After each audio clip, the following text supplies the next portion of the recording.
was the best intro ever. Thank you. Thank you for being here.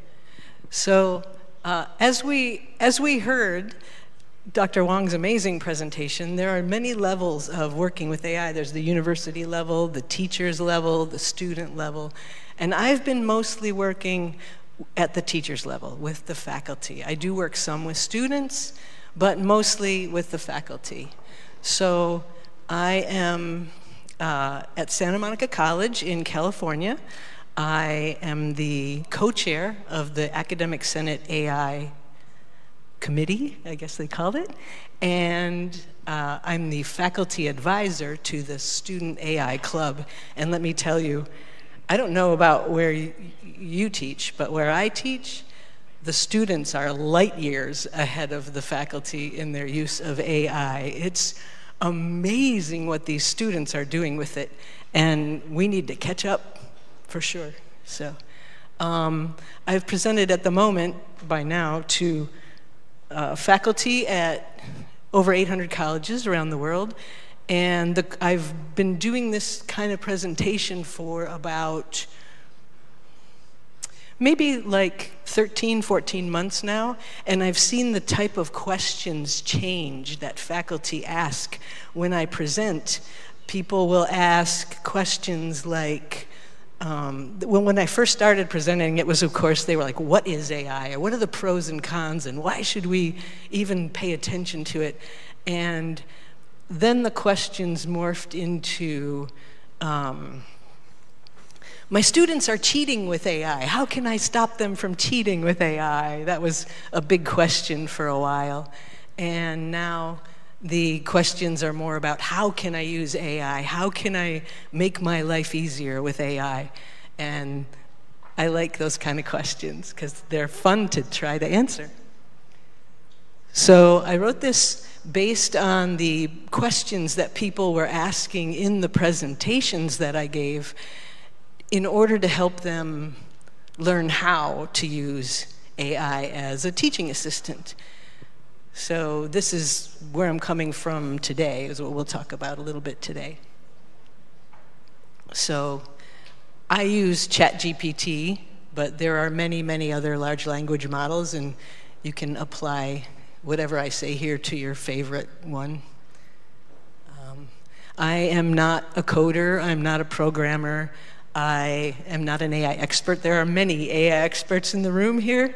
I'm not one of them. But I am a really enthusiastic user. I use it in my teaching all the time, and I've been mentoring and helping and coaching a lot of faculty around the world to do the same thing. Yeah.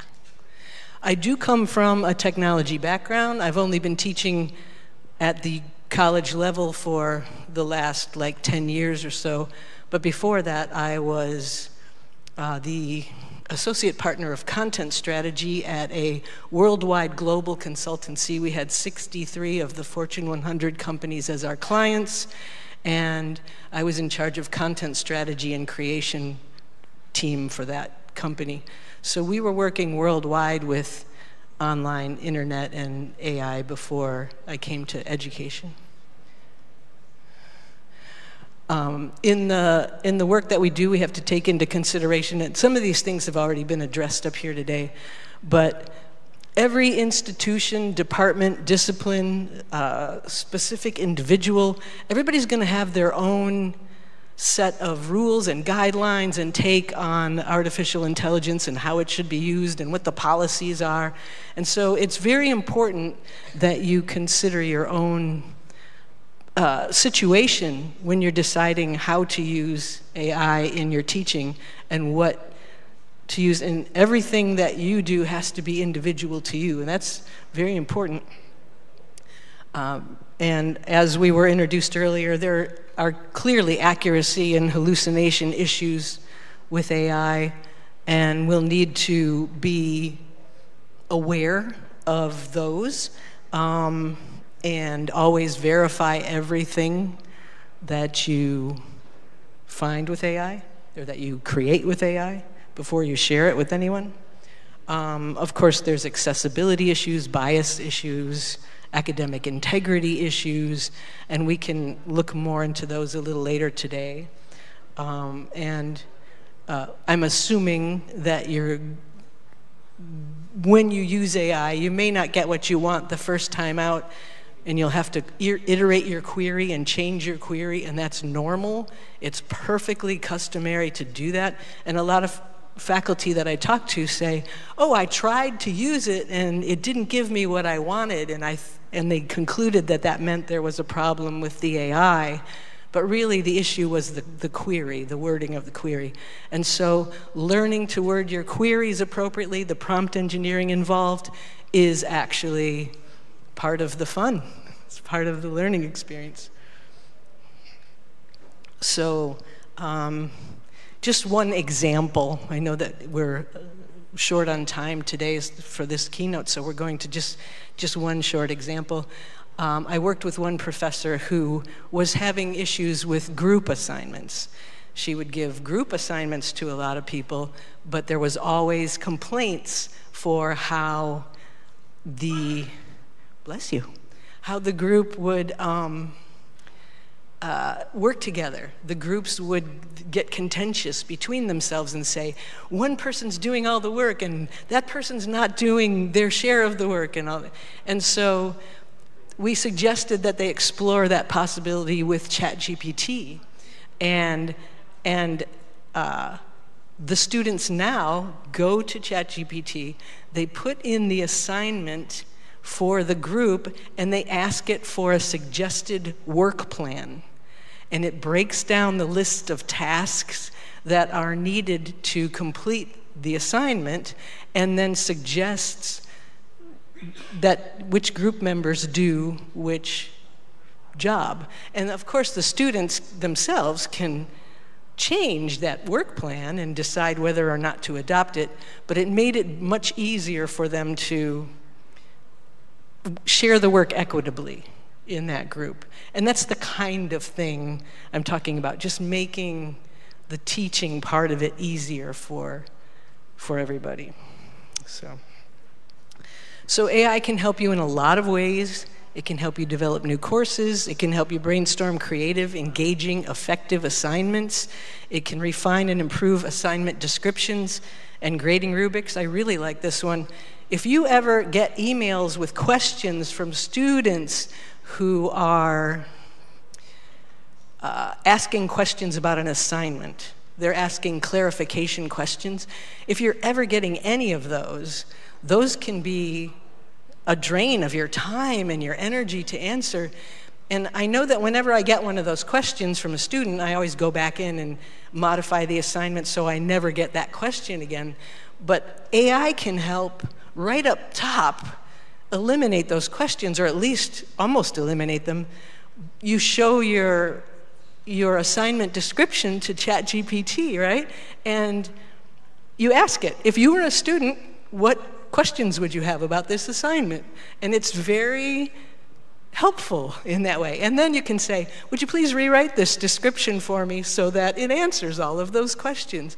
And then when the students read the assignment, they don't have nearly as many questions about it, and it saves you a lot of time in responding and clarifying, and it's such a relief to not have to answer so many emails. I don't know about you. If you love answering emails, then this isn't for you, but I really like it. So you can use it to develop assessments and quizzes based on content that you provide to it. You can give it an article or a chapter or something and ask it to help generate assessments, multiple choice questions, essay questions, tests if you need to do that. It can help grade, save time on grading with essay questions or discussion questions. It can help you clarify your rubrics. It just makes everything easier and faster, all that academic, behind the scenes administrative stuff that we faculty have to do. So it's quite a relief that it exists. I just love it. And you can also make everything in your class more equitable, more accessible to people with all kinds of different sets of abilities, situations, locations. It's really a sea change in the world of education, and for faculty to use this. So I highly recommend, if you haven't already, jumping on board with this. Later today, we'll do a workshop with some how-to tips and tricks. So you can come in and try something on your own classes, and I'll be there to go through it with you, and we'll try some things that might help you for this coming next semester or quarter or whatever you have. Thanks. I appreciate your attending. Wow, I'm so excited listening to her.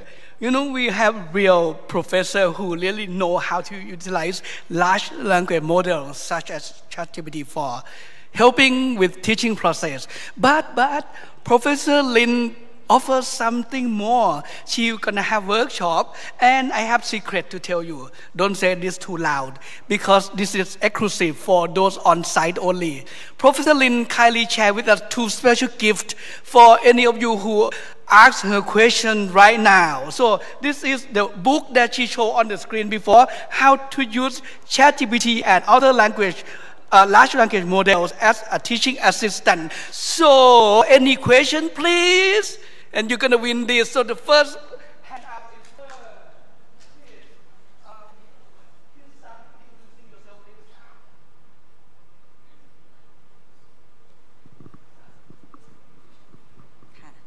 Hi, my name is Kantaport Yochai from Prince of Songkhla University, Faculty of Nursing. And I'm very excited about your presentation, and I was impressed about that. And I have some questions because part of my role is lecturer, right? So I have some questions. A lot of teachers scared to use AI for teachings, and how to deal with the still cheating about when they learn or they do some assignments or exam. So could you please share some experience, please? Thank you. Yes, thank you for that question. So if I understand it correctly, you want me to address the issue of students cheating with AI and how we think about it and approach it, and maybe some ways to help solve that problem? Or did I understand your question correctly? Yeah. Okay, good. Thank you. And one more question, because in our nursing faculty, right? And we have the morals to use AI. So we were concerned about that. And so the faculty also being reluctant to use AI, yeah. maybe as it's dishonest, or I will tell you, I'll address that question first. Yeah. Okay, I do run into faculty at some colleges and universities who are reluctant to use AI. Mm-hmm. And there are different reasons. Some feel like they want to, but they are ashamed that they want to. It's like, I'm not supposed to have an easy job. It's supposed to be a hard job, you know? And it's like, it feels like to the faculty, it's like cheating to use AI. And there are definitely ways to use AI that are not ethical, and that are not appropriate, and that are not effective. And it's a tool, like any tool. A hammer is a tool. You can use it to build a house, or you can use it to hit somebody on the head with. And it's about the intention that you bring to it. But if your intention is to make your work more effective, more individualized for your students, easier for yourself, so that you can spend more time with your students rather than behind the scenes preparing for your students, yeah. It can be an amazing tool in that way, just amazing. So I do understand that there are cultures, some university cultures. I was coaching a faculty member at the University of University of Southern California right before I came here, just the day before I left. And she said, I'm so glad that I have you to ask these questions, because if I were to ask these questions on my campus, I would be shamed. People would feel like I was doing something wrong by asking. And I think we have to, just as a culture, embrace it's here. It's not going anywhere. It's like standing at the train station and scolding the train for having left the station already. You know, it's like, you're not supposed to be there, you know. It is what it is, and we have to accept it. And our students are all using it already. They are light years ahead of us if we're not using it. And we need to be teaching them and preparing them for the new world that they're going to graduate into. These students need these skills, and if we're not able to teach them these skills, we are obsolete. They don't need us, because they need to learn how to function in a world where AI is the norm. So I think it's very important that we just need to catch up with ourselves. And the second question, I have forgotten. There was a second question. Can you remind me what it was? It's about the role of those teachers. The role. Because actually, I think in the nurse. I'm sorry, we're running out of time. Okay. Oh, so sorry. But I'm so sorry. Okay. This book, maybe you can present to her with your signature later on. How about that? Oh, and it's for you. Yeah. We also have another book from her, a diary, SMC Cloud Computing. For this one, how about this? If you ask question on the Q&A board, we will select randomly by using AI. Sure. The lucky winner.